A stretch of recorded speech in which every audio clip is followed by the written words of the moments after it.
Good morning, everyone. Welcome to the Water for Reuse panel, a reality for the business sector. This is a side event, a virtual side event at the UN Water Conference.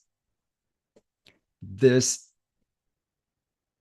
is an event organized by CBDS and the WBCST.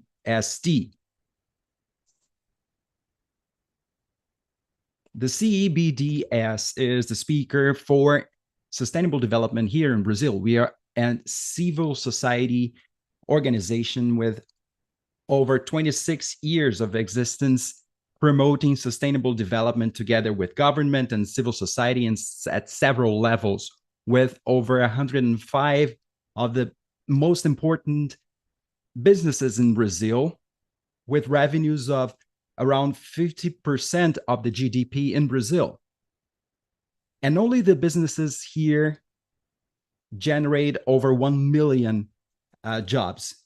So this is very significant. This is an excellent opportunity for you to advance this debate and understand the context of water for reuse and how the business sector has been boosting this topic, and also the academia, research, innovation. As we are dealing with this topic, everybody, I'd like to thank the organization of this event and our sponsors and organizers of this event, Igua, Saneamentos, and Vale. Special thanks to them.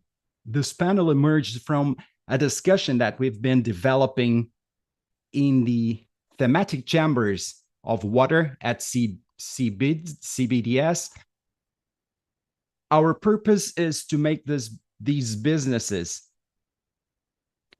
put water management in their strategies, making this a priority. We think of measures of how to show measurable results and contribute to water security, universal sanitation, and water reuse, with a close dialogue with our strategic objective, which is to prioritize water management and strategic business planning. With all the companies involved in the business sector in Brazil, we have some pillars that we've been developing, like water security for, or water business action for water security. We have goals for companies to report results. You can access our website and get more information. And this has cross topics with water resilience, covering biodiversity and climate, and involving natural infrastructure and all these topics. Another point we've been developing is the universalization for sanitation, with a legal framework for sanitation. We have water supply, waste management. The legal framework of 2020 in Brazil emphasizes that the universalization needs to be achieved by 2033, with safe water supply for people to have a good lifestyle. And another important point is to guarantee water collection for the whole of population. We've doubled the amount of water supply in households in Brazil in the last few years. Another topic we deal with is water footprint and circularity of water. We know this has been spread since 2010, and this is a topic that has been growing. But for some topics, we've been applying this for years, like water reuse, reuse of rainwater. And as for water footprint, we've been mapping it through different methodologies, evaluating the life cycle of this water in the institutions and cities. And finally, another important topic in the last few years is water for reuse in sewage treatment stations, where we collect this water and give a new destination for it with advocacy and government. Here are some publications, some recent publications about water for reuse, technical workshops, and the summary of the whole panorama of Brazil. Here you can access the QR code and also the YouTube link. I'd like to inform you that this event is held in Portuguese, but it's being translated into English. So you can access either link for Portuguese or English. Now I'll invite Juliana Lopes, our technical director here at CEBDS, to continue this debate. I hope you enjoy this debate. These are specialists in the area. And please do make questions. Use the chat to make questions. And now, Juliana, you have the floor. Thank you very much, Andre. Good morning, everyone. This is the World Water Day, and we're celebrating it with the participation of the business sector in Brazil in this UN Water Conference. This is a sign that companies are aware of how strategic this topic is for the competitiveness of their businesses and for the communities where they are inserted, with the main global risks in the perception of global leaders. And the scientific community has been warned as well that climate events have been, extreme climate events have been more and more frequent. This week, we had the report of the Intergovernmental Panel for Climate Change that alerts to this point, and the context of water ends up being an important instrument to develop the adaptive capacity of businesses and communities. We'll have the opportunity to debate some of the challenges that need to be overcome and some practical topics about water for reuse. I have the honor to announce this panel with very diversified perspectives, and I welcome our panelists, Marcelo Chaves from Anglo American, Cristiano Braga, representing ASU Port, Carlos Gonzalez by Petrobras, David Soares by Vale, and André Melo, CEBDES, and Professor Ana Silvia Santos, whom I have the honor to invite now to kick off the debate. She is a specialist of effluent use and reuse, and she will share with us the overview of this topic, which will help us understand the biggest challenges in line with the objectives of our committee about this topic, to give awareness, to raise awareness about this topic and water use and reuse, and the chain, the value chain of this topic in different pillars, and we'll have the chance to deepen the debate about that. Professor Ana, welcome. You have the floor. Hello, Juliana, Andre, and all our peers at this panel, and everybody watching. Thank you very much. It's an honor to participate in this event and talk about water for reuse. I'll take advantage of this time to express my congratulations for this event, which is a very important topic, especially here in Brazil, and that we can show the world what we've been doing.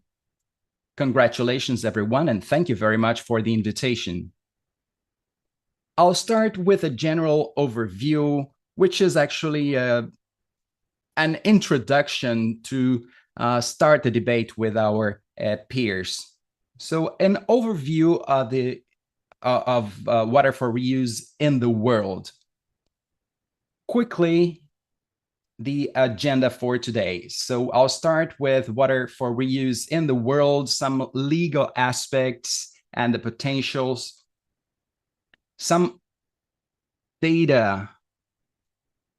My intention is to give a very broad overview. So just for us to give to have some context, around 50% of wastewater in the world is treated and only 11% is reused adequately. So that's the concept of UN water. Water is always reused, but it needs to be planned with adequate infrastructure and legal framework, strategic planning. And in this context, only 11% is adequately reused. In Brazil, the reality is less satisfactory. Only 1.5% is reused adequately. I'll try to be brief here. These data are available on our website. Many of the data that will be available here are in our website, reusodeagua.org. To celebrate the World Water Day, we are also celebrating that we've become an institute. So you have these data available on our website. I'll try to be brief because it's figures. So if Andre can can move the cursor for me to follow the figures. So I'll start with the United States here above. Okay, in the United States, we have around 10% of wastewater treated. And a similar situation we see in China, 20%, Singapore, 40%, Australia, 15%. These are the figures. These are an average. So I'm talking about wastewater treatment. Now, if we come to Israel, Malta, and Chypre, these are countries that really live historically water stress. These are regions that are very well affected by water stress and represent around 100% of wastewater treated. In Israel, 90% still represents 40% of the demand for water in irrigation. Incredible numbers. In Brazil, we have around 1.5%, as I mentioned before. Coming to Asia and Namibia, Namibia is also in a region with a lot of water stress, and they've been reusing drinking water since 1968 with a supply of 400,000 inhabitants. And I'll mention Namibia shortly. I apologize because there's a lot of information in this slide, but we do have a lot of data here. The presentation will be recorded, so you can access these numbers lately with more detail. I'll start with Namibia, since I mentioned previously, where the new Goringa plant in Windhoek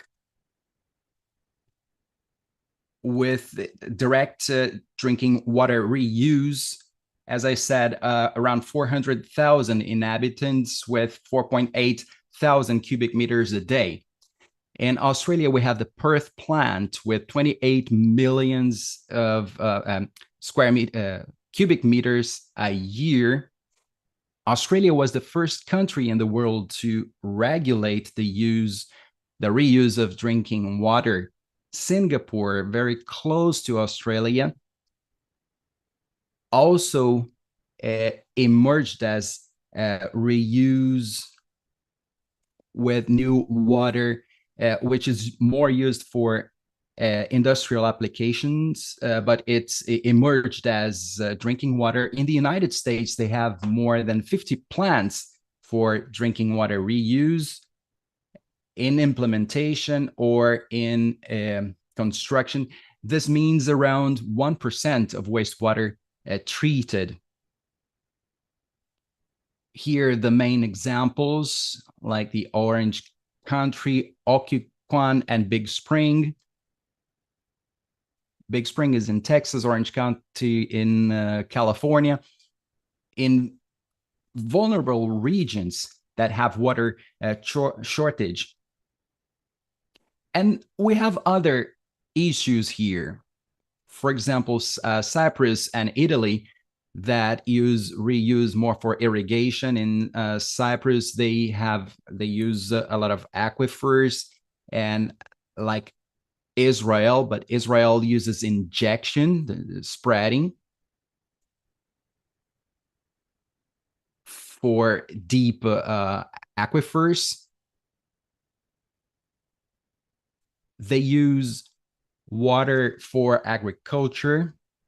And an example of an interesting example is in Italy, the San Rocco plant that has a project installed in agricultural areas, minimizing the distance between producers and consumers. So agricultural areas are usually far from urban areas. In Brazil, I will emphasize the importance of Aquapolo plant for industrial application that has a possibility to extend to aquifers, even for drinking water reuse.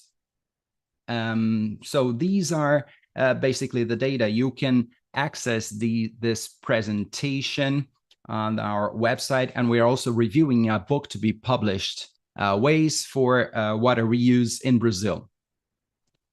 When we come to legal aspects, we have a timeline here. I'll talk about the history and then the world and then Brazil. The evolution of the regulation of water reuse in the world is as old as 100 years. The first regulation was in California in 1918. Later, different countries worked on their legal frameworks, Israel, Italy, so a number of countries. In 1973, we had the first publication of the WHO with the first guidelines for reuse in agriculture, and then updates, and the most recent update dates back from 2006. In 2017, we have the regulation of the legal framework in Australia. And starting in 2010, we start this in Brazil, starting with the state of Bahia. The standards were more flexible at the time, and they were more geared to agricultural use, with the objective to give a final destination for water, not necessarily for reusing, but to give a final use, a final application for that water. We've learned a lot with technology, innovations, and the demand was bigger and bigger with time. So these legal aspects had to be updated with new standards and more demanding uses, even for drinking water. As you see, we have some QR codes. They will all lead to the publications where you will access these data. So these are scientific papers, specifically about the timeline in the world. As I mentioned, it starts in 1918 in California. We have some highlights here. Several countries here started their use. You can see that with more detail in the presentation, but I'll highlight some interesting facts. Israel started in 1952 and currently has 90% of their wastewater treated and being reused. As I mentioned, the updates of the WHO and USPA in the United States had published several updates. China is also an interesting highlight with their first regulation from 2008. And in 2017, less than 10 years later, relied on 12% of their wastewater for reuse. I highlighted some things in blue here. These are regulations that include reuse for drinking water. When it comes to Brazil, we started in 2005 with a resolution of the National Council for Water Resources, number 54, which establishes different, which doesn't define standards, but the different modes. Starting this year, maybe we can have some update about this resolution from the National Council of Water Resources, which has an important role. Starting here, states and municipalities started to organize towards their bringing their own particularities to specific legislations. So we had the case of Bahia in 2010, which was the first one establishing standards, which are very similar to those established by the WHO, based on risk assessment for not for direct use, but for indirect use. Years have passed. In 2017, the states of Ceará and São Paulo defined their standards. In the case of Ceará, they established standards for different types of reuse, and São Paulo for urban reuse. São Paulo has an update had an update in 2020. In 2018, we had a federal resolution creating the initiative Interaguas, which extends the approach countrywide.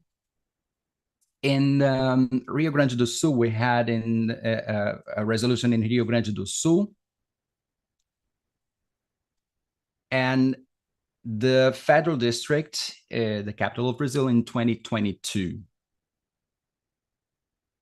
Here we have two approaches. The first approach is a strategy for minimizing risk with types of reuse and standards, which are very restrictive, with very expensive technologies, and receives a lot of criticism because of that. And the second approach, which is the one I'm more aligned with, which is more sustainable and is based on risk analysis. Next slide, please. About the legal aspects, here is the QR code. We have a series which is in our YouTube playlists, short videos for you to get to know more about the topic. Now, coming to the potential of reuse, we have several characteristics that gives this potential. Here's a paper that was done in several regions in Brazil. We defined a few categories and technologies that lead to quality,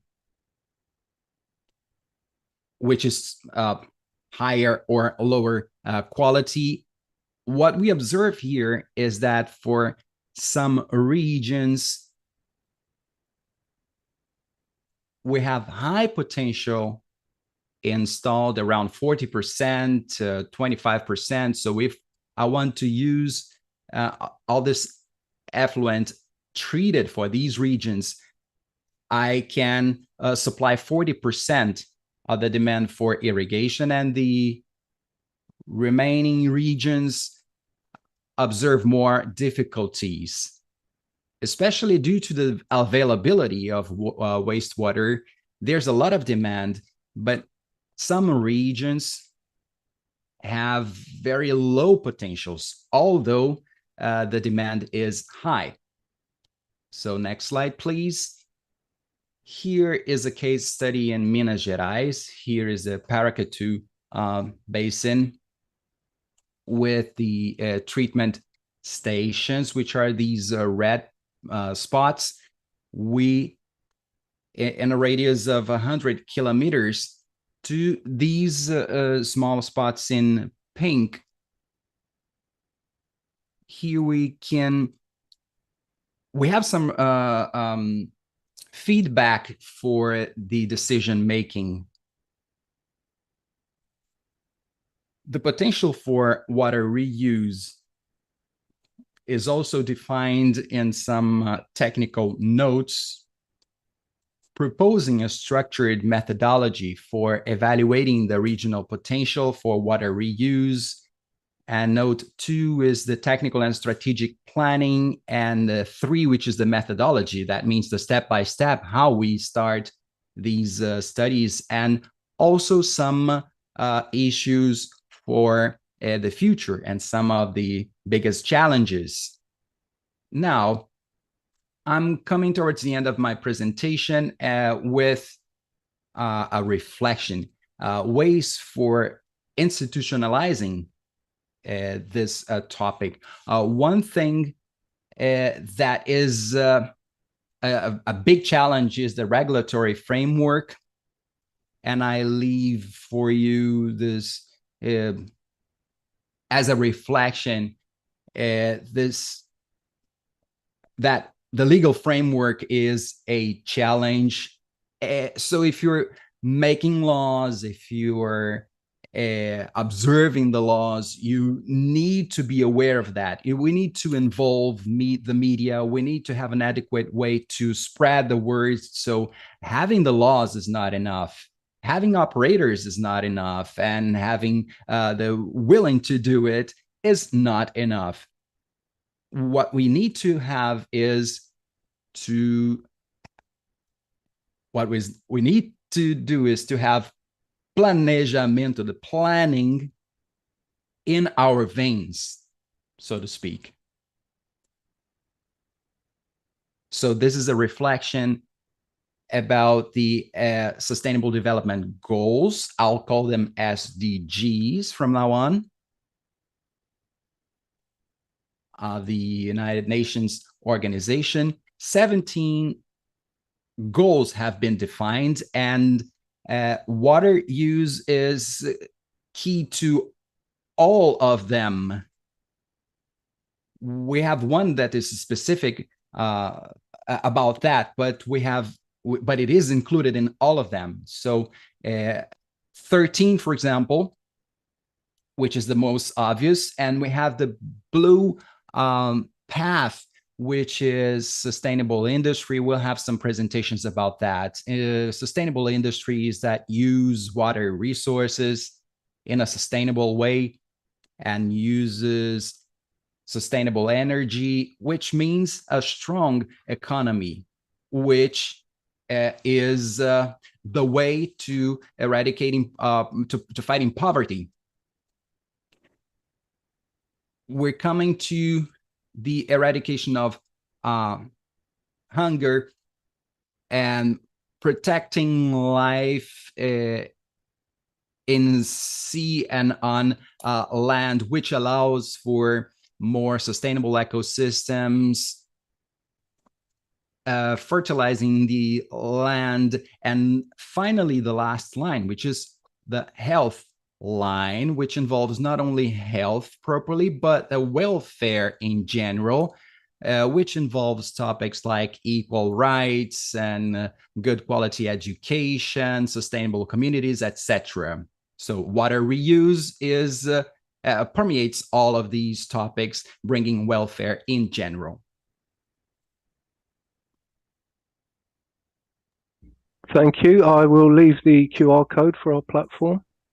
And from today, we are the Water Reuse Institute. Many thanks, and I am here at the end for our debate. Thank you. Thanks so much for this excellent outlook. It's essential to have that information to inform decision-making, both from a business and political standpoint. Very interesting to hear you on these interdependencies and correlations in terms of water use and water reuse. in terms of eradication of poverty as well, and access to clean drinking water and sanitation. Lots of insights coming out here, and we will carry on during our debate panel. And now, looking at these challenges and gaps that we need to overcome, we bring another element to feed the debate, which are practical cases. We at CBDES, we have this assumption that we exchange experiences to inform implementation. So here we have Carlos Gonzalez to share his water reuse insights from the company Petrobras. Carlos. Many thanks, Juliana. I'd like to thank Sewage for this invitation. It's a pleasure to be here talking about our water projects and reuse aspects. I'd like to greet my fellow speakers and panelists, and good morning to all listening and watching.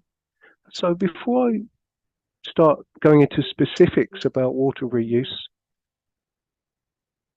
I'd like to talk about how water reuse is part of our overall water approach and why is it so important for Petrobras. So next slide.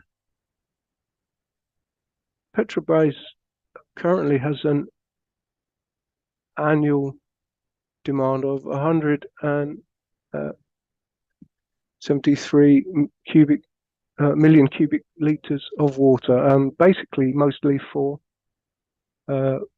internal use. So we still need to resort to the environment to catch 122 million cubic meters of water, and that would be enough to supply cities in Brazil like Fortaleza, cities with about 3 million inhabitants. So when we zoom into these 122 million cubic meters, a large part of that is dedicated to downstream, which is our refining activity. Obviously, our refineries use a lot of water and have because of our business demands and characteristics, these very big refineries use a lot of water and are close to metropolitan areas with big populations. So we have big challenges in terms of water availability, the population growth. So to summarize our case, we need water, and we need water where access is increasingly complex. So in formulating our approach, it's very important to take these aspects into account for our company activity. And here we have our strategic position here in terms of the environment, social responsibility and governance, ESG. And so today we base it on 4 pillars. One, with people and integrity, reducing our carbon footprint and protecting the environment. So within the environmental pillar, we have some sub-themes prioritized, considered more significant for our company. So we have water security, the circular economy with a focus on minimizing waste, biodiversity gains, which we are talking about now, and prevention and mitigation. Accidents, leaks, and environmental impacts. This set of themes produces our strategic planning and some public commitments we have to reduce waste generation, to improve the way we manage our byproducts and the biodiversity, and also the reduction of freshwater capture. And we would like by 2030, or our goal is by 2030, to reduce fresh water withdrawal by 40%. You can see here in this small graph that the company has the goal of an annual capture of 91 million cubic meters by 2030. So how will this pathway be? And we're already on this pathway since 2018. And from 2019, we have formalized the commitment to reduce freshwater capture, and new units will go online in terms of operation as we go forward. So, and also actions to reduce losses, increasing efficiency in water reuse and the reuse itself, whether that's for internal plant purposes or externally. So with this pathway of reducing capture is essential and fundamental in our internal reuse, and this is the potential for internal reuse is finite, and other alternatives need to be looked at and brought onto our operating procedures. And here we can see how our pathway will continue. So I'm sharing with you now an important step that Petrobras made at the end of 2022, which was the signing with Águas do Rio, with River Water, an agreement for supply of water for reuse for two important plants in the state of Rio. So an existing plant in Caxias, capturing from the Rio Guandu, and a new unit that already uses or reuses water for our internal processes in our industrial processes. So this is a big project, and we plan that from 2024, Reduc will have a volume of 29 million cubic meters per year of water reused. We have the total capture for the company of 122 million, and we will reduce that by 29 million at Reduc alone. And at GasLab, which is going to be a new unit, which will not capture from the environment and will reuse 34 million cubic meters a year. So these projects will have a very big positive impact, particularly when we're talking about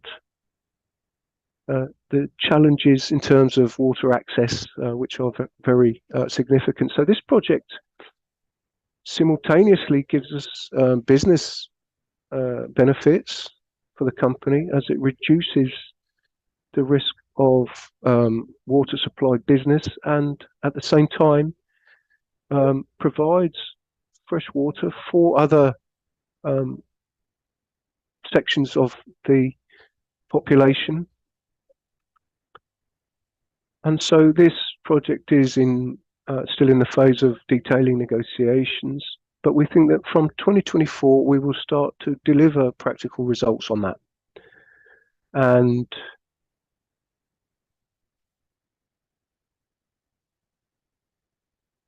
beyond this milestone for the company in terms of water capture, it's important to note that our pathway to 2030, which we're already on, has a sustaining base focused on R&D. We have a lot of research going on. We have a research wing in the company, working hard with studies into water and reuse, prioritizing reuse, and it's a very particular and high quality required in this. Our water reused, so the quality required is high, and that reflects upon and gives us challenges for reuse, delivering water in the quality and quantity compatible with our requirements. So in terms of wastewater treatment, we are continuing and increasingly working on quality wastewater treatment improvement, dovetailing in with our reuse processes and the reinjection of the water we produce. This is a typical wastewater that we produce,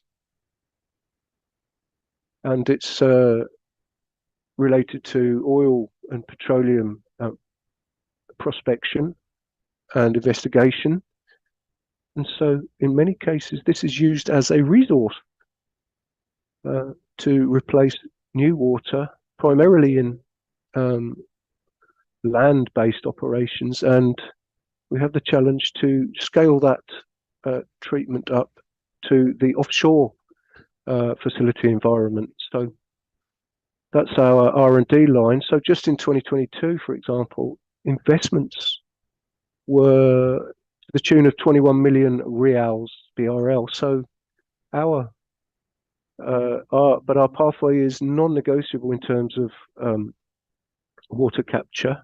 That gives robustness to the business and benefits for society in terms of item number 6 for sustainable development, and reuse becomes a new tool in our portfolio, front and center, and remains as a sustaining tool for that pathway. So I'm going to finish there, and I will go back to Juliana, and it will be my pleasure at the end to participate in the discussions with you. Thank you. Very good, Carlo. Some great points for us to talk about in our debate panel, and it's very evident that this is a win-win-win situation, reducing the pressure on catchments. And we have another very interesting case now, and I invite Marcelo Chaves from Anglo American and Cristiano Braga from Porto do Açu to talk to us about their reuse. Welcome to both of you. Thank you, Juliana. Can you hear me okay? Yes, perfectly. Thank you. I'd like to thank you, Juliana, André, and our panel colleagues. And it's an honor to be presenting this fascinating project that myself and my friend Marcelo will present to you. I'm just going to ask for some time to just show you this slide. So not all Brazilians know anything about this great project, which is located in the north of Rio de Janeiro state, as you can see on the map there, at a port called Porto do Açu. And we have a Chinese dimension port. We have 130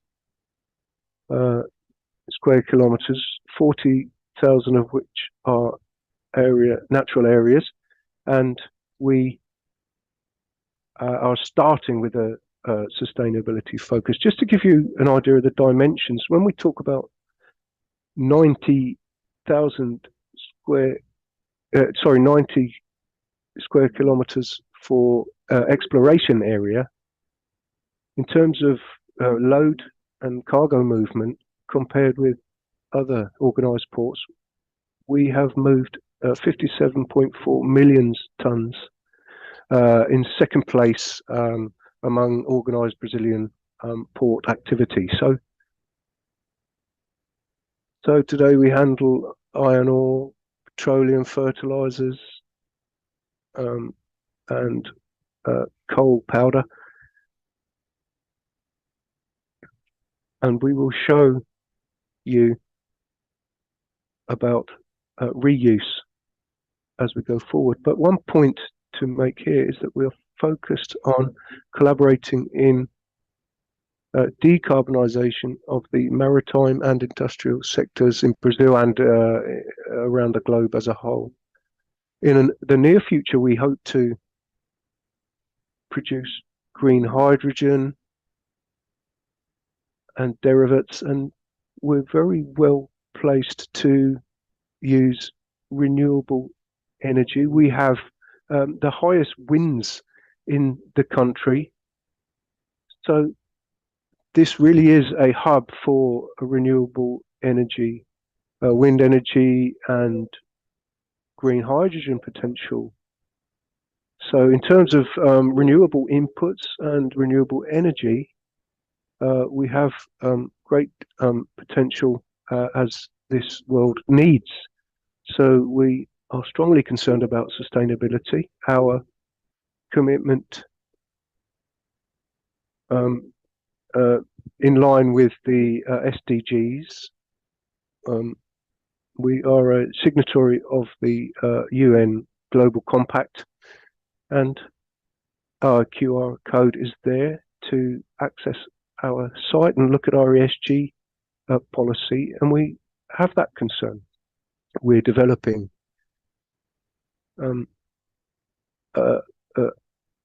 quite significantly, and we need water to develop this port as we go forward with our exploration, and the collaboration of this project will help us to reduce use of new and water sources and natural water sources.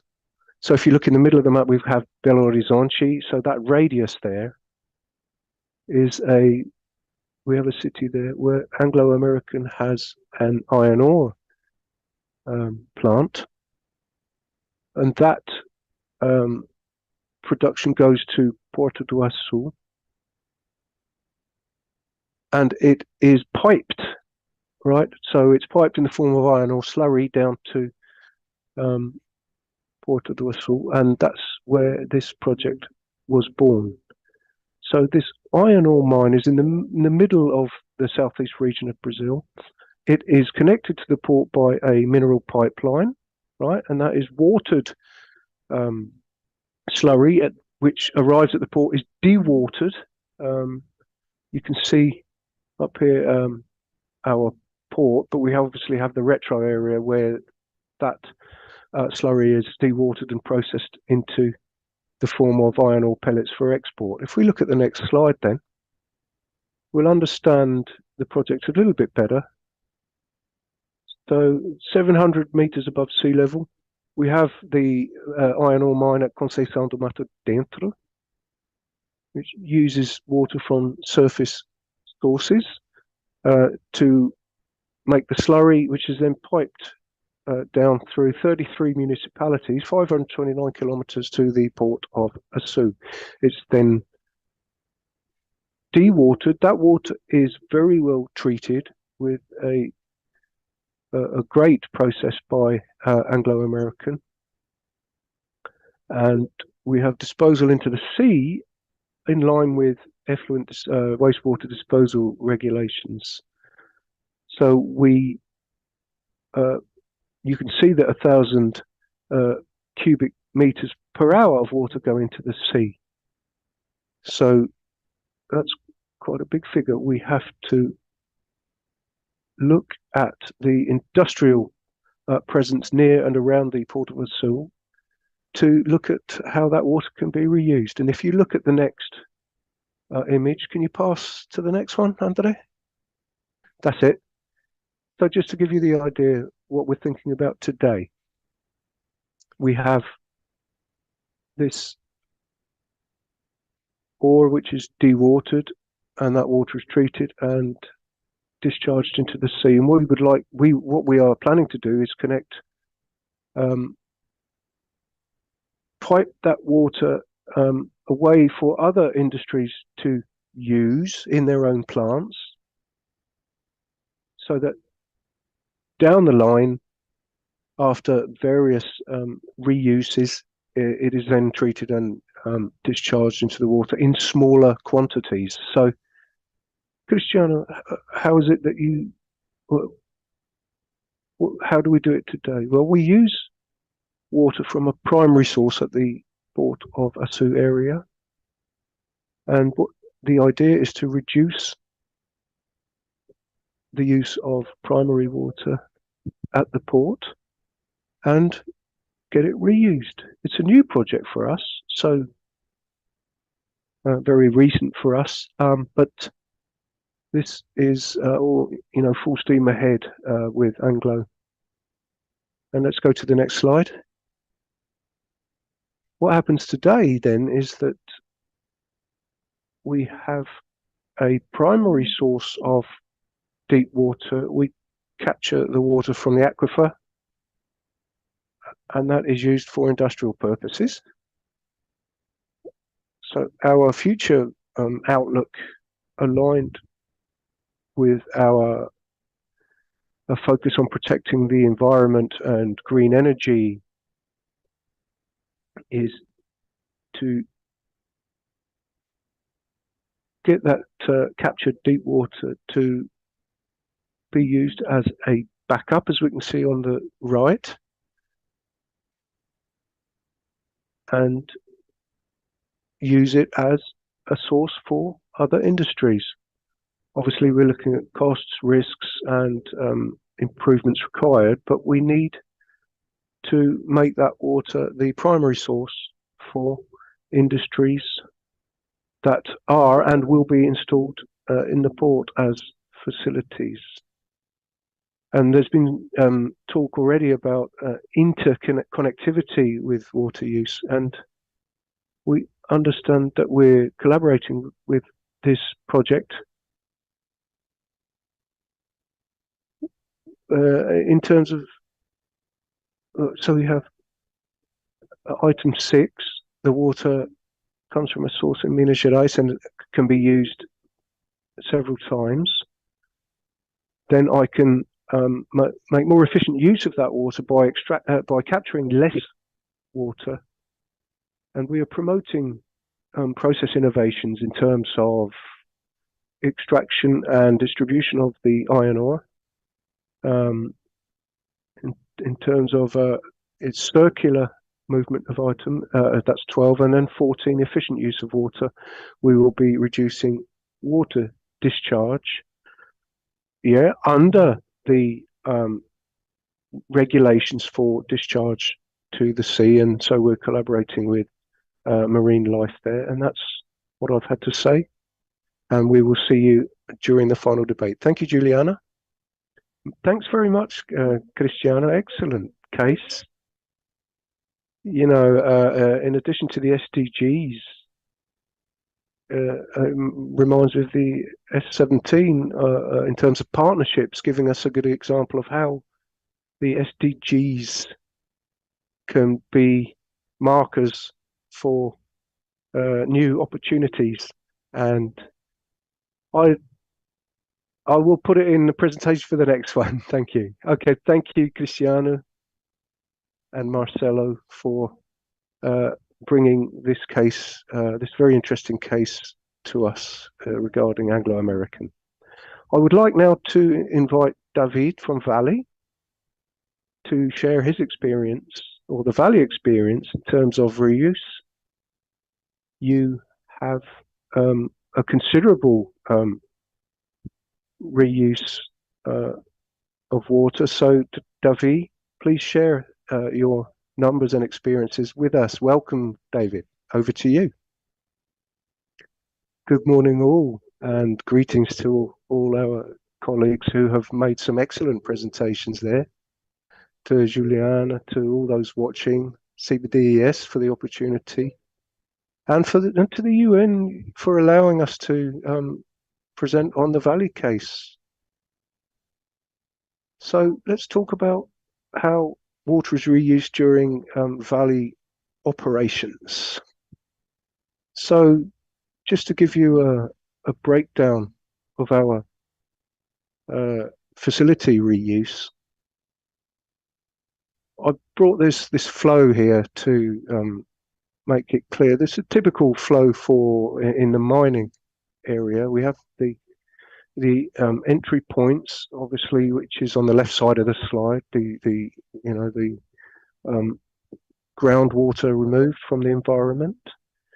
It is then piped into the process, and the process is ore beneficiation, truck washdowns, obviously for personal hygiene use, and a good part of that water goes through to the plant, and then it goes back to water impoundments or pits or dam impoundments, and we can recover water and reuse it in our processes. So this is a circular use of water,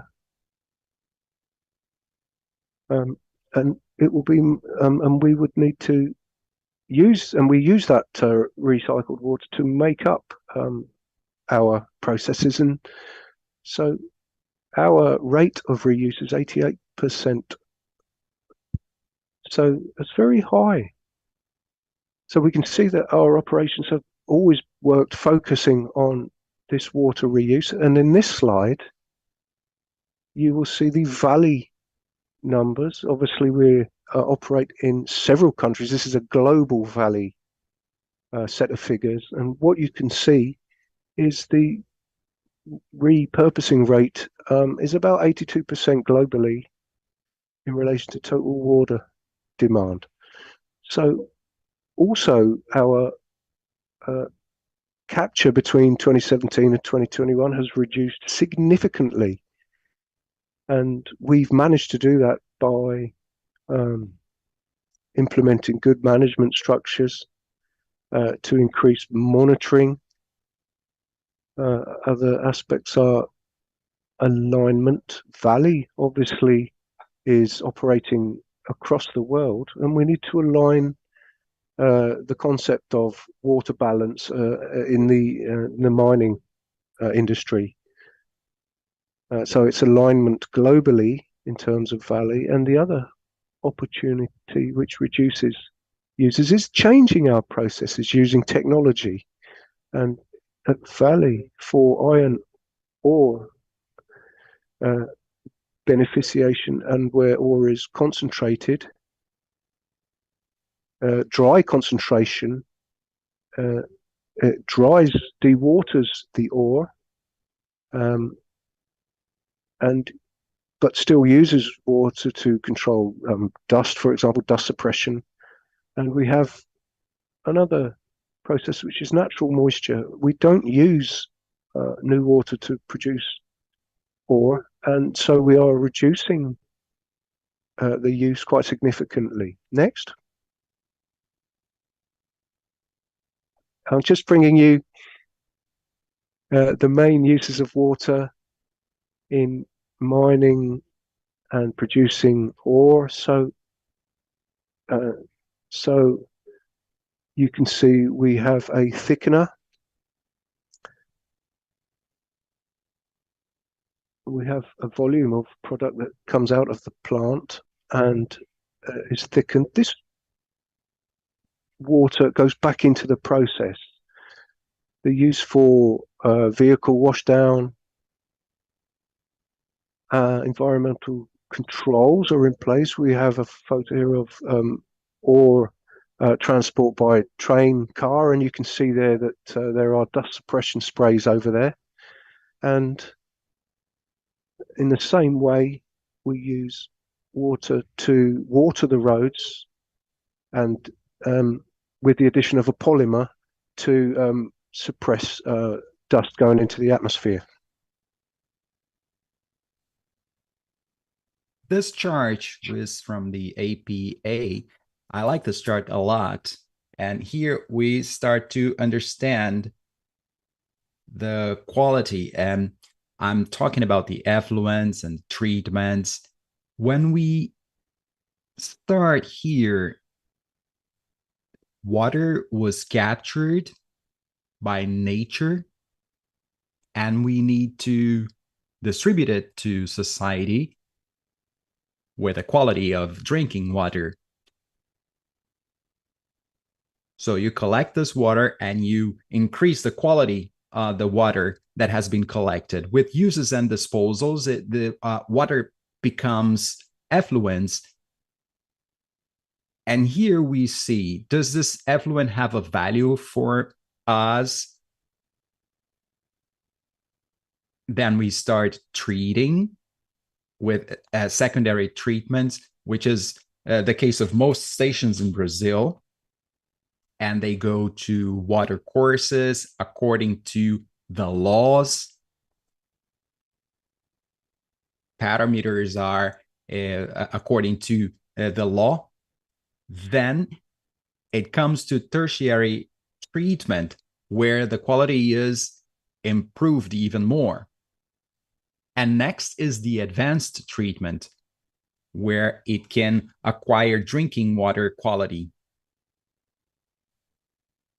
So the technique and the engineering exists, and we can see that this effluent can become a very high quality water, and reuse can be applied for different uses according to the demanded quality.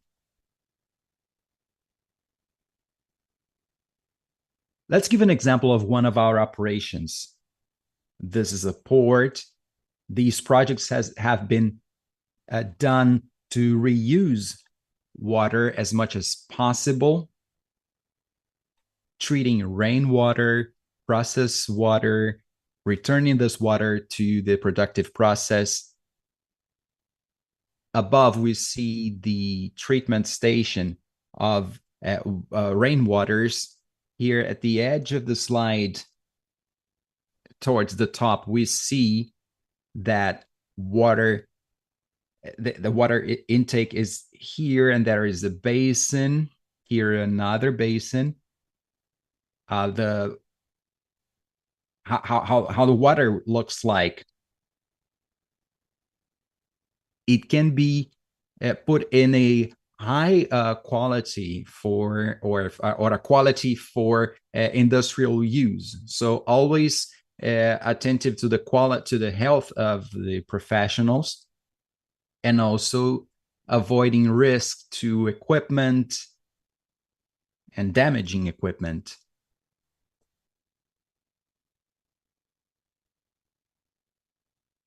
Now, the next steps. The use for industrial, the reuse for industrial use.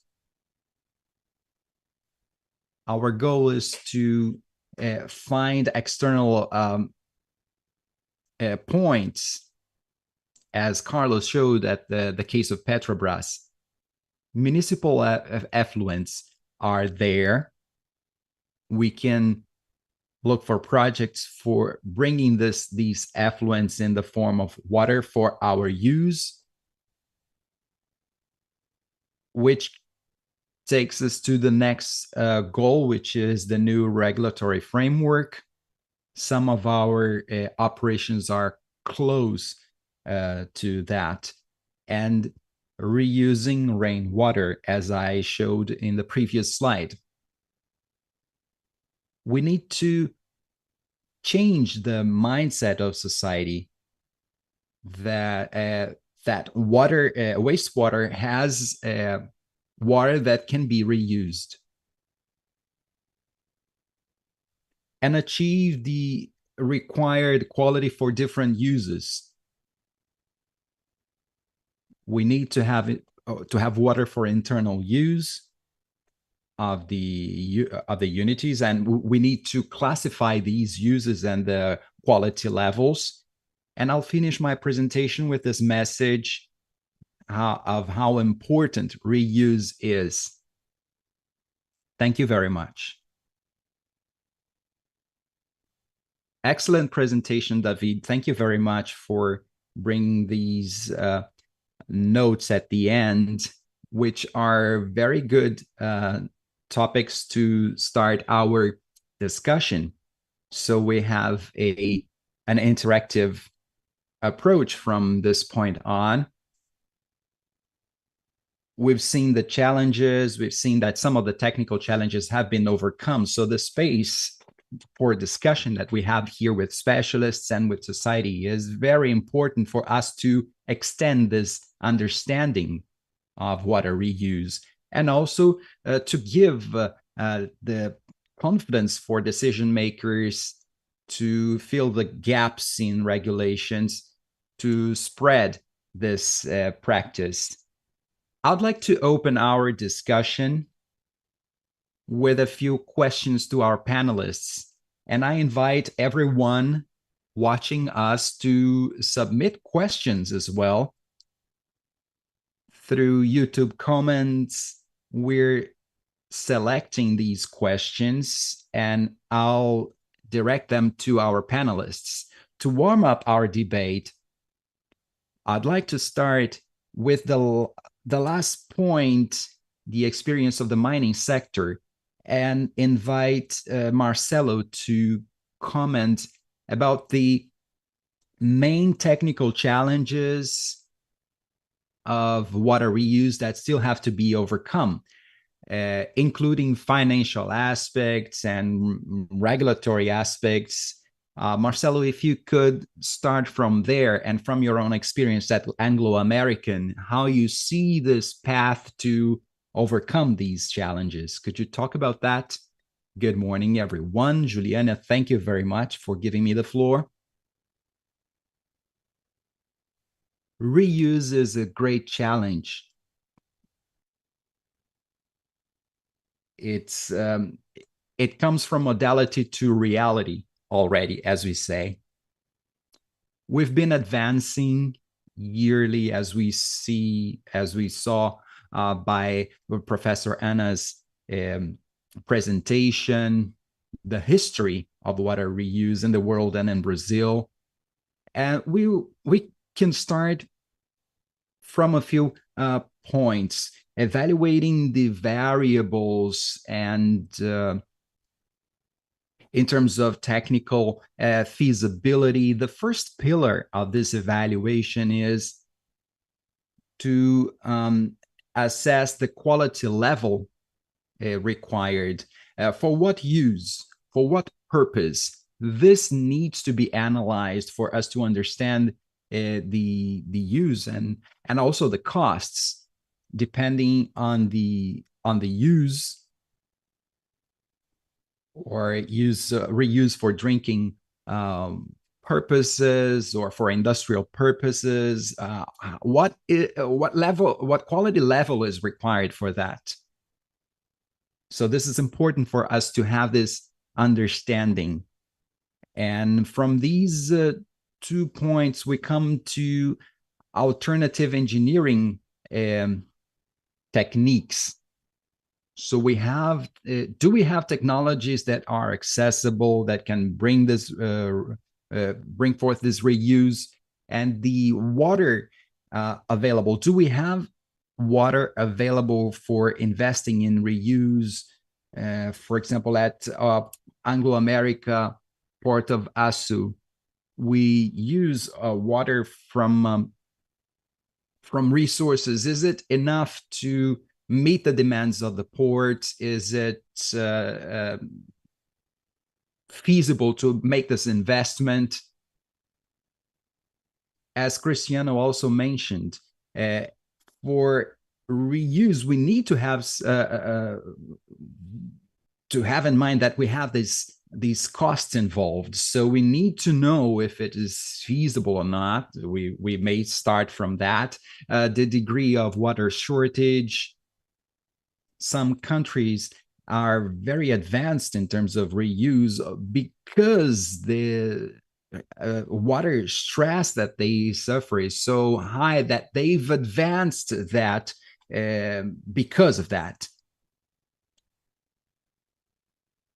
And to give the chance to our peers to speak, I'll finish with the laws. There's the regulatory framework which is necessary. We're coming towards that, but we need to have the support. We need to have fiscal incentives, tax incentives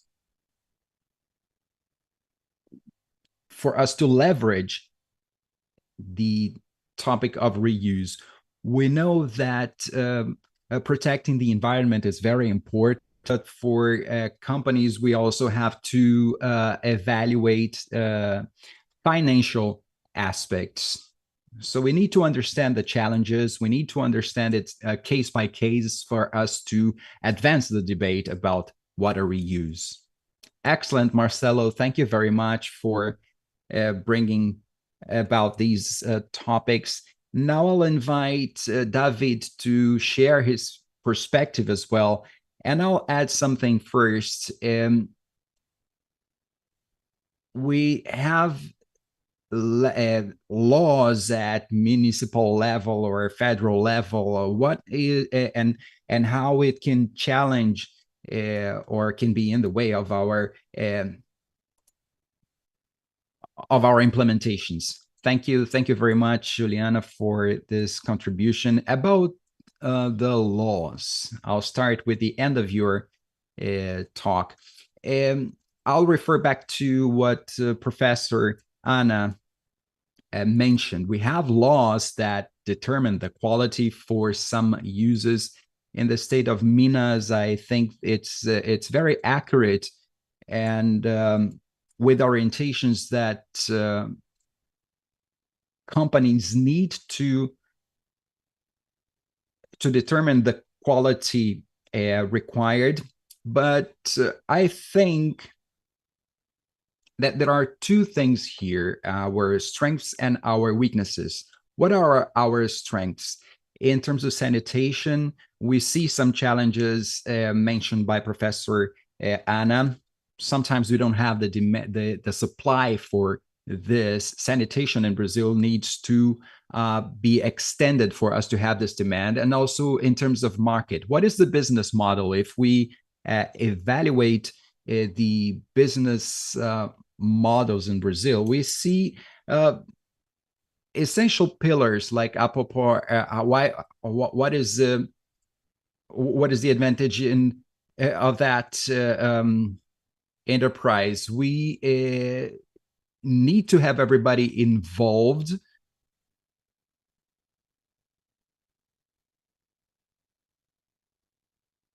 And I also think that there are costs involved that need to be considered. We don't have the accurate perception of that. Like, water reuse projects are expensive. That's a common thought. We know that the transportation of all of that is very expensive. But let me refer back to Marcelo's talk. What is the quality that we are using? And I can talk about the mining sector. What is the quality of water running on my pipelines, in my pipelines and in my processes? So if I want water that I can guarantee the quality of it with a constant quality, high quality, this could eventually reduce the cost with maintenance of equipment. We need to analyze that as well. About the strengths that can leverage reuse, sustainability. Companies are increasingly being demanded to comply with sustainability goals.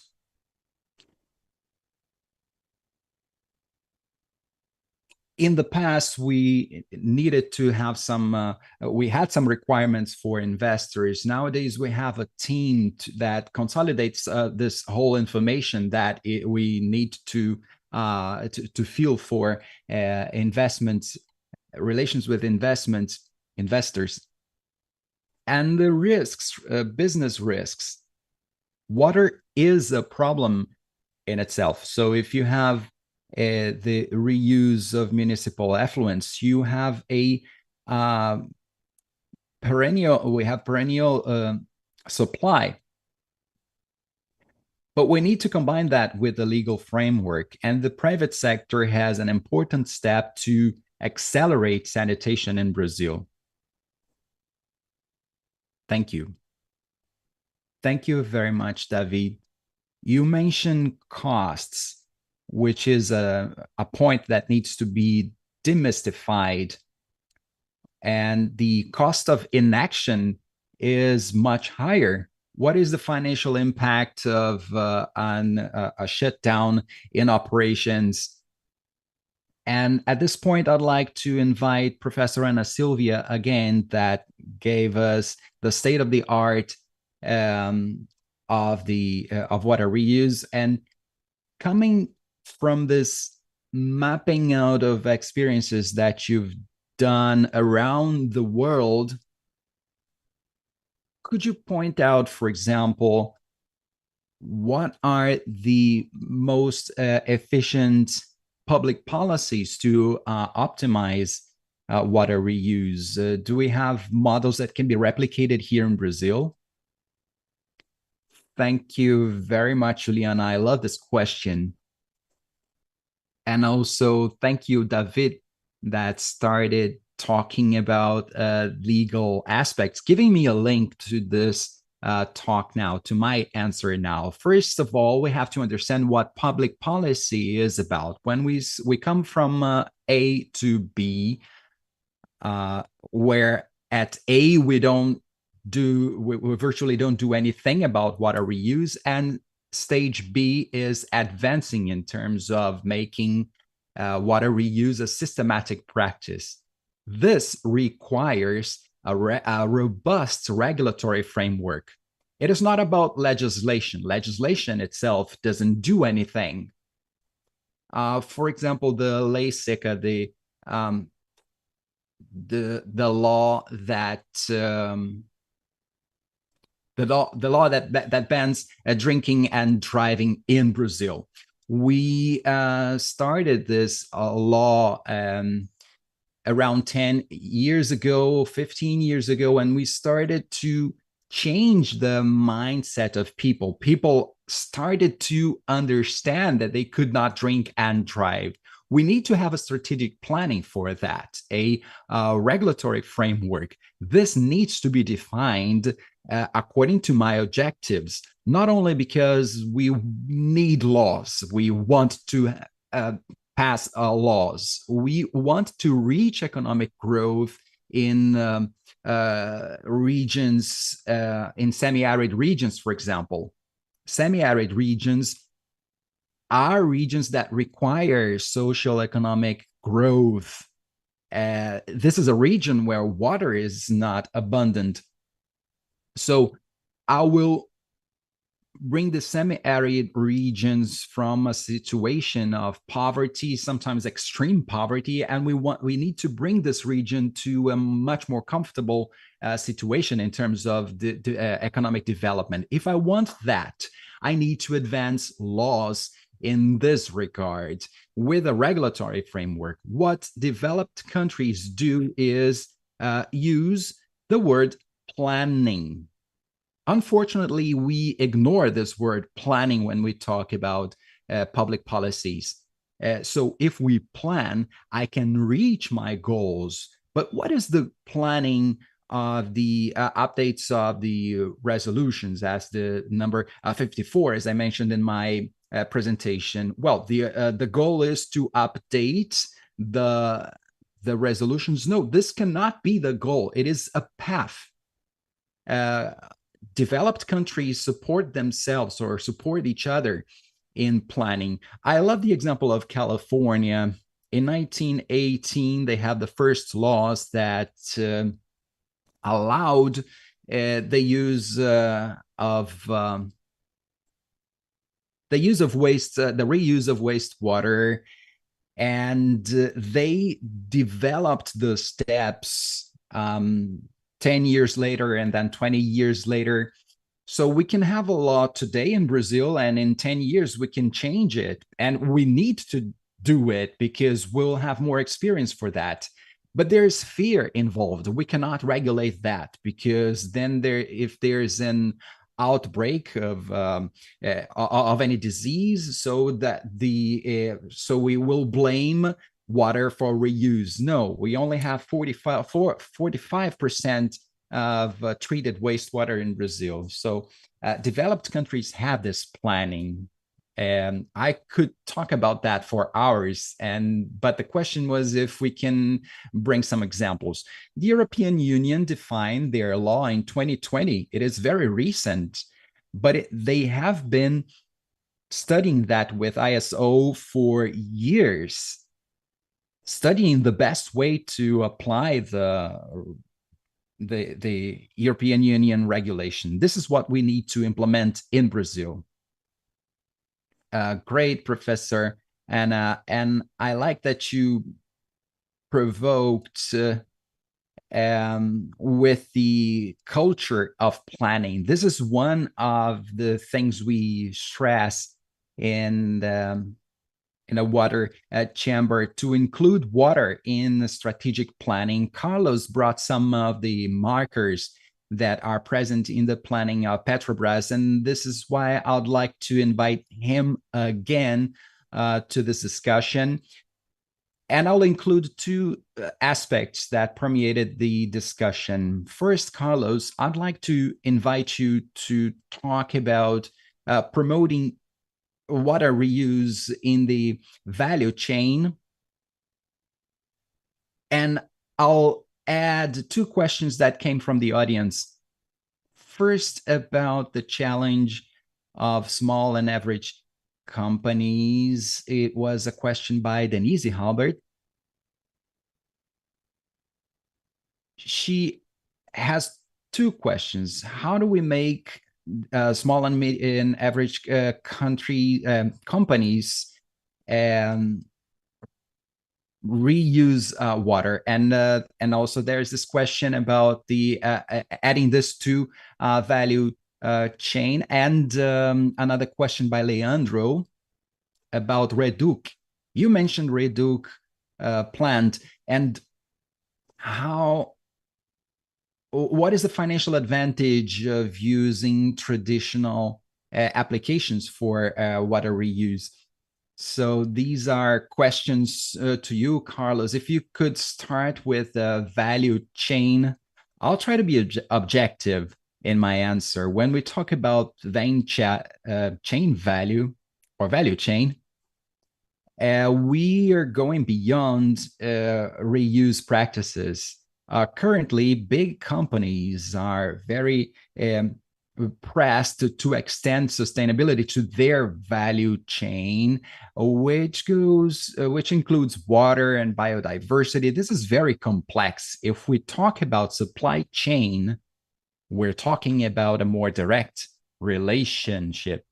So we have a well-defined scope. If we extend that to the value chain, this universe is extended in a way that is not so known by companies, or even unknown. From raw materials to the use of their final products, we have the whole value chain. So the first thing is to define a scope. So to what extent we want to seek this value chain, and to include these practices in the value chain, and prioritizing. You prioritize what you think is more important. So what you can do in the first stage, and if you use that in the second stage. So prioritization is one point. And you see that there's the standardization necessary as well, because if we have Vale doing one thing and Petrobras doing it another way, so there will be a lot of confusion. This is a big challenge. You need to have priorities and criteria in order to avoid this confusion. And a second point is stimulus. We need to have the correct stimulus. When we talk about climate change, we talk about fair transition, not leaving anybody or anything behind. So we're talking about that. We need to be inclusive, not exclusive. And companies like Petrobras, Vale, and the companies here have a capacity, a building capacity, which is very important. When we come to small and medium companies, the technical knowledge is decreased. And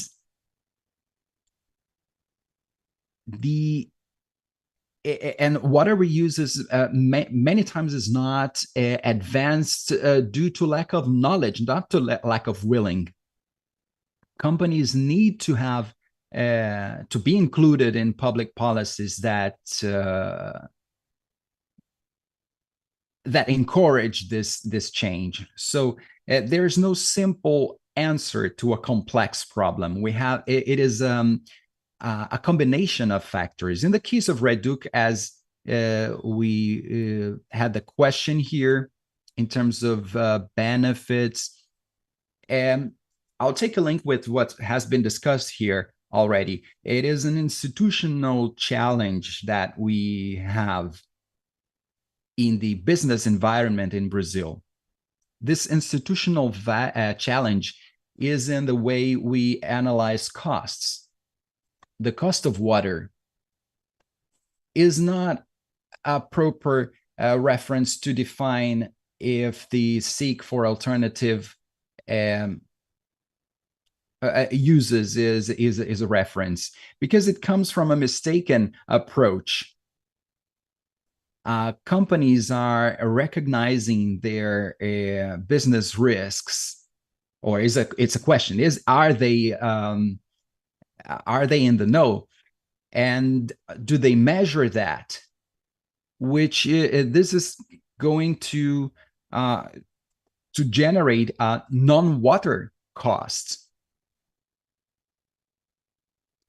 If we sum this to this value, the cost of not having water. Yesterday, we saw a UN report about an overview of water in the world that shows that for Latin America, we'll have critical events, water-related critical events. And in what ways do they impact our businesses? So we can have an adequate value to gear our search for alternative solutions. When we put that in debate, and many companies are already doing that, when we measure that and we discuss that, we have different paradigms to evaluate the search for alternative solutions. So I'm not sure if I've answered all the questions. I hope I have answered everything.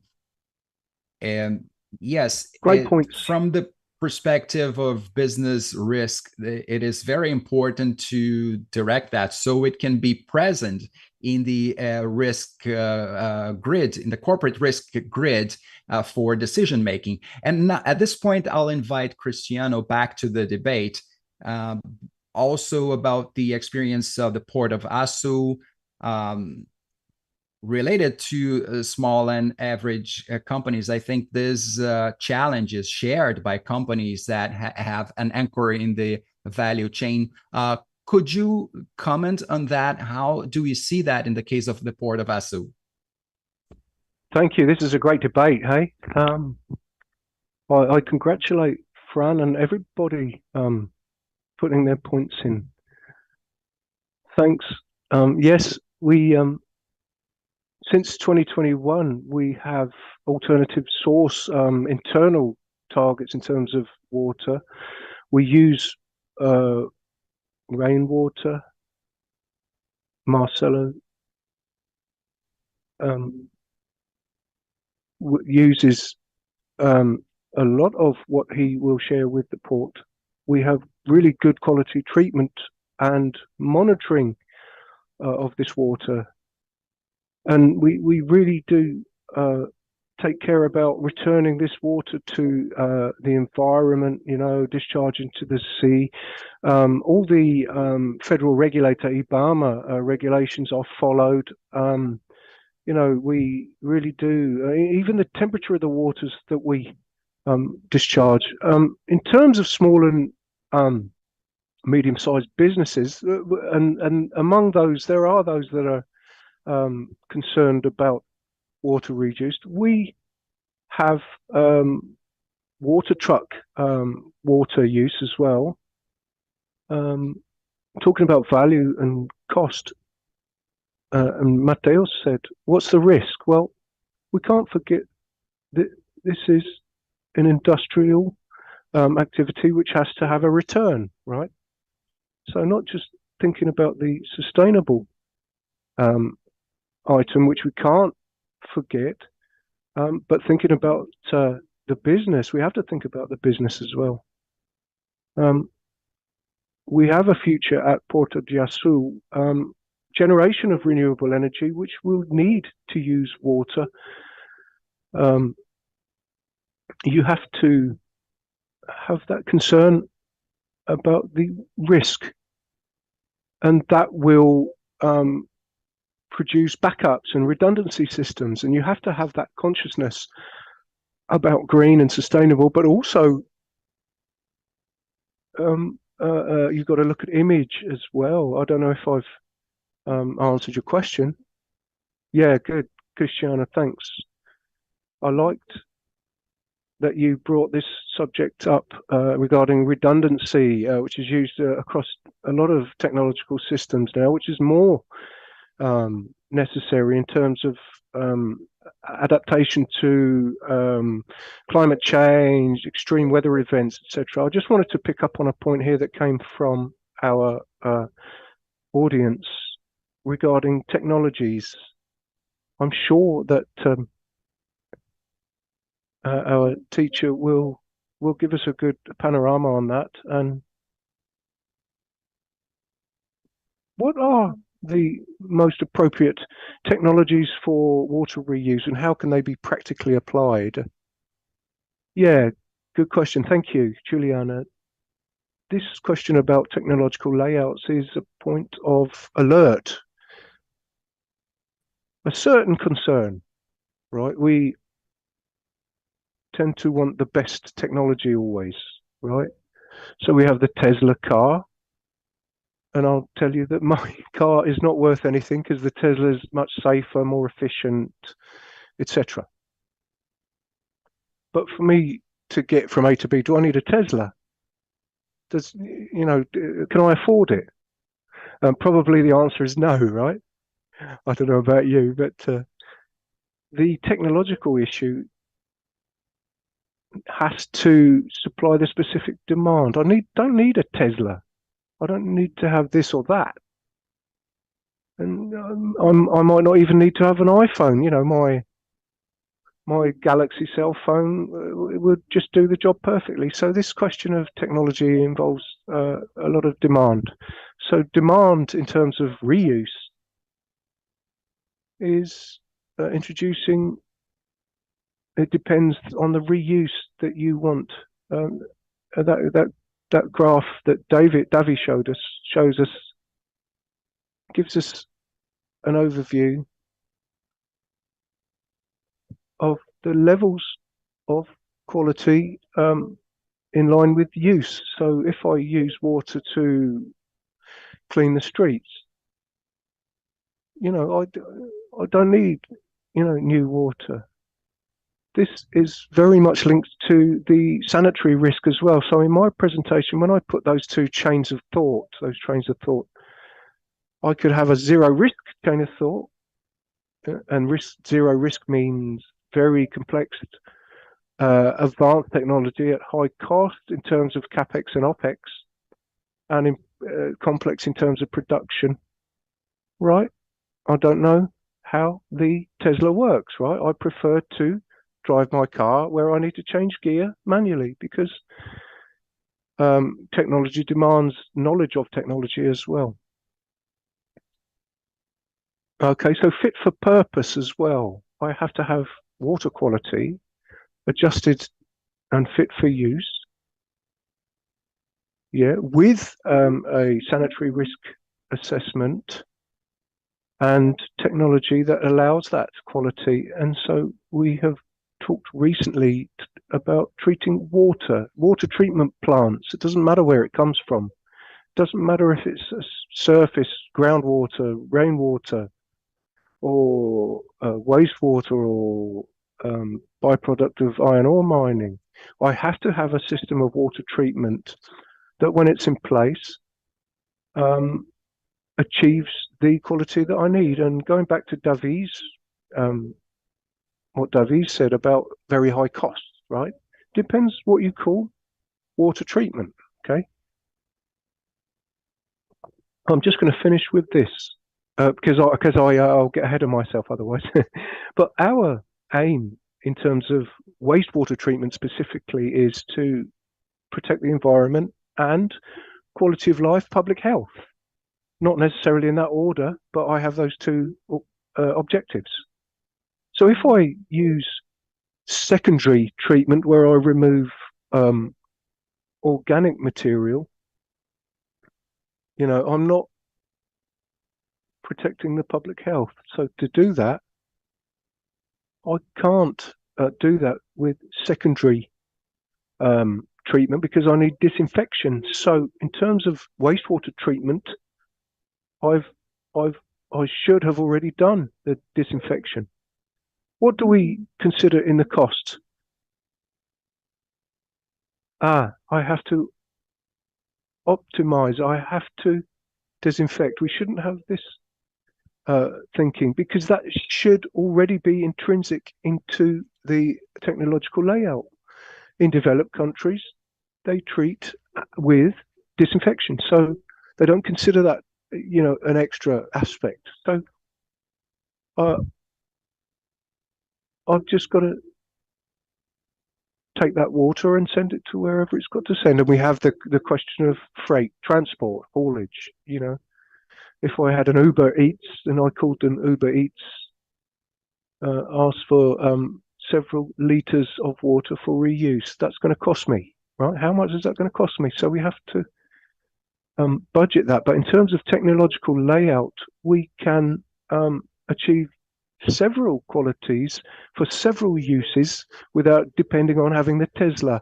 We could have a less expensive car and resolve the problem. That's it. Very good point, Anna. I'd like to talk about the uses. We received a question from Mateus about industrial use, and I'd like to direct that question to Davi, Marcelo as well to comment. The question: what are the biggest risks for reuse of water in the industrial sector based on your experience? Reuse can be divided into two. Internal reuse, the risks are much more minimized, right? Because you have professionals dedicated to that process, right? So there's a required quality. There's a specific treatment that you need to do. And also, the public targets that we have to achieve. And also putting the health of our professionals in first place. We have to have those precautions so that we avoid contamination. But when we talk about seeking out water for external reuse, so supplying cities, for example, the big risk that could be resolved in the contract model going forward, we need the Coca-Cola contract model, for example. Is that a reference? How can we apply that model to our work? And you're going to put clauses in. I need this quality. I need this water, lasting source of water, and we have to establish that in contract models and maybe formally legalize those clauses and conditions to minimize the risk. Because imagine if industry going after water for external reuse, running water treatment plants, they're going to have to, right? They're going to have to look at their permits for using water from the environment, and whether in terms of concessionaires, governments, internally. This, for example, where does this water go? So we have to have a very tight contract model so that we don't have companies looking at sustainable solutions without looking at the risks. So it's the contract model for me. Marcelo, anything else to add based on your experience? Yes, I think I'll give a more macro view. In terms of operational practice and the risks for industry, when you find your water for reuse in operations, you develop the way that you manage that water. And so, for example, we are going to supply water to Port Russell. So there's the question of the water quality. And I think there are two practical points here. Quality, right? So they need to be prepared to receive water of a certain quality. So if there's any quality variations within the process, that could cause problems. And also the availability question. If the plant prepares all its plants for reuse of water, we have big risks in the reuse in the business. And so I think that operational practice needs to focus on the two pillars: quality and the question of water availability. Is it long lasting, and is it finite? Perfect. It's very important to understand the context. Thanks, Marcelo. Carlos, could you give us your view on this matter? Thank you, Juliana.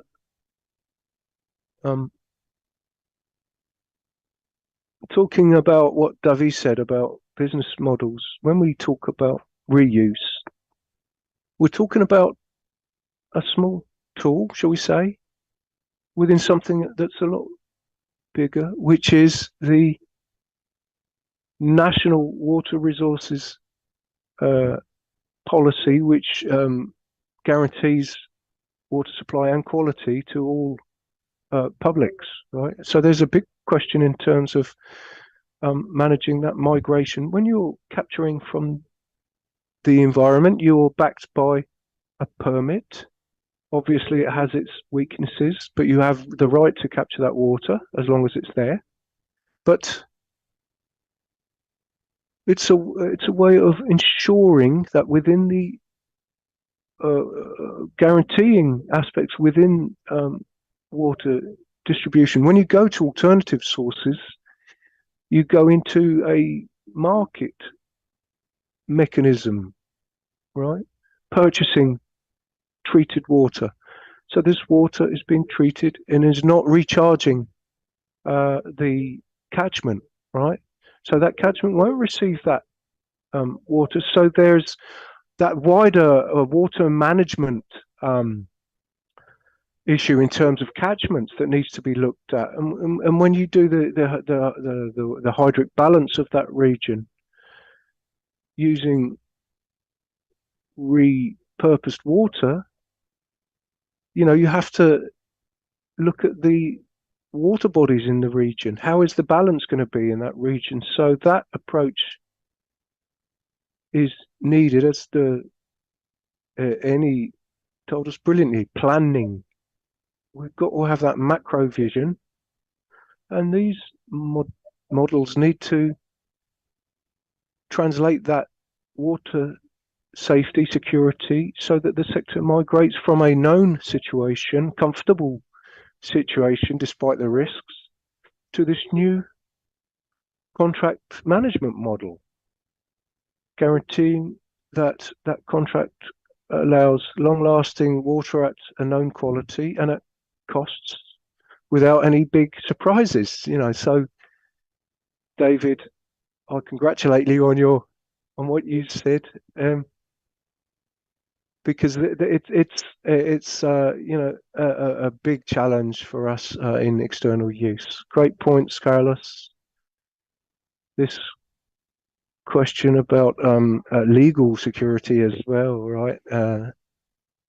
It's and engagement with the private sector, the legal issues. We're coming towards the end, so I'd like to just go round once more, asking for your final remarks, starting with Sylvia.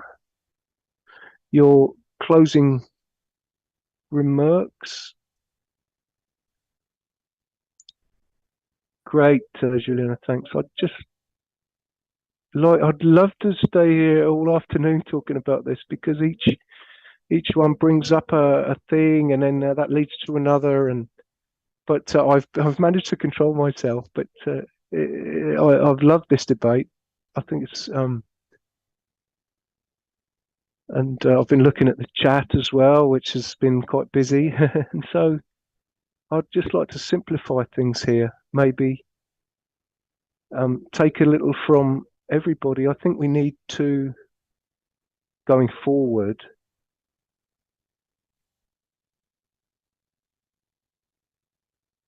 we need to stop labeling water. Then I think we're going to have better results. We call these sources alternative sources, including me. We all talked about alternative water sources for reuse, right? Many times, these alternative sources are better quality than conventional sources. And that could be called an alternative among other sources. Why this label? Why do we put this weight on it? I don't like it, So it's that. I think we need to stop calling them alternative sources and understand that they are one alternative under others. And I think that's how we should do it. Thank you very much. I've loved it. Congrats to all. Thank you very much. Excellent invitation to re-signify the phraseology there. Cristiano, your final remarks? I'm not a teacher, but I'm the son of a teacher, Sylvia. I'd love to stay here discussing all of this. Since 2018, when I came into this industry, I've fallen in love with this aspect, and I'd like to thank and congratulate all. And I think we should look at ongoing debates going forward, and partnerships, more funds and resources. And as I said here, if we can put our financial models out there in terms of how we're going to fund things, let's try and implement that and remember the importance of it for the human being and for our activities. And that's my message. Thank you. Very good. Marcelo, your final remarks, please. I'd like to thank Cedez before this on World Water Day. I don't think there's a better opportunity to talk about this theme, reuse. It's important for society as a whole. Our role in industry and as a society is to talk in these debates about reuse, how to produce a smaller water footprint, how to use less water. I think industry and society we can perhaps work towards improving the regulatory framework. That's extremely important for us to, so just talking about Brazil, we have enormous potential to improve greatly, and our role as companies and society is to carry on with these discussions. And thanks for having me. Thanks, Marcelo. Davi, final remarks. I'd like to thank everybody for their great presentations and all the knowledge that's been shared here. Sebeds promotes this really well, bringing companies together to discuss, to debate, as they have done over the years. It's important for us to observe it, despite my grey hair, that which is more genetic than age, but we, in our careers, we're always renewing our mentality, right? Our form of thinking, and always looking to improve and optimize what we do in terms of the environment. My wish for the future is to talk Petrobras, Vale, Anglo. Why not having a water production park somewhere? A joint water production hub. And other companies are involved. We could promote that. We have to know how to share, I think, and that tendency is increasing as we go forward. I think we have to share knowledge, right? And put all that knowledge in together. I wish everybody success, and let's work together to accelerate this better quality for the planet. All the best. Thanks, Davi. Carlos, your final remarks, please. Juliana, just going on from the objective of today's date, the World Water Day, we have this goal by 2030 to improve water availability in quality and quantity for society, and reuse of final wastewater. Talking of Brazil, that's a very important tool for us to reduce capture of water and make resources more available for other uses. We have an enormous potential when we talk about wastewater treatment, and preparing it for industrial use. I have no doubt that we're primarily in the industrial sector aligning to go forward to increasingly have this supply in your portfolio of solutions, right? So linking into the challenges that we have before society, and I think reuse is one of the probably the main measure that we can implement immediately, short to medium term. Thanks, everybody. I thank you all very much for your participation, panelists, and everybody that's watched us today. Thanks very much. We've had a good set of insights and ideas about how this reuse agenda integrates everybody in terms of sustainable development, reducing poverty, access to clean drinking water, sanitation, and partnerships. And us at Sebeds are very much aligned with these objectives. And it's great to discuss these issues with stakeholders. We've had several specialists here to create this critical mass that's essential, right, to close those few gaps that we still have in terms of regulation. But there are many concrete examples that we've seen here that could be applied going forward. And it's great to have that invite from the UN in the Decade for Action. in order to seek and create a sense of urgency in implementation.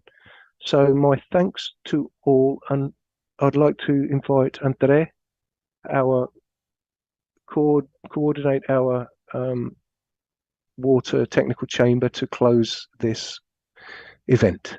Andre, are you there? Okay.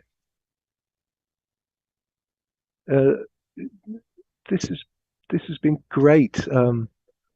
I'd like to thank everybody here: Carlos, Marcelo, Cristiano, Davi, Anna, Sylvia, Hinata, who's been very active in these discussions. Excellent presentations on the theme. And once again, I'd like to say that SEBEDS has been approved for all events that we've applied to participate in. So we thank the UN Water for having this space, and I'd like to thank our sponsors, Vale Saneamento, and you know where I am if you need to talk to me. Thank you to everybody.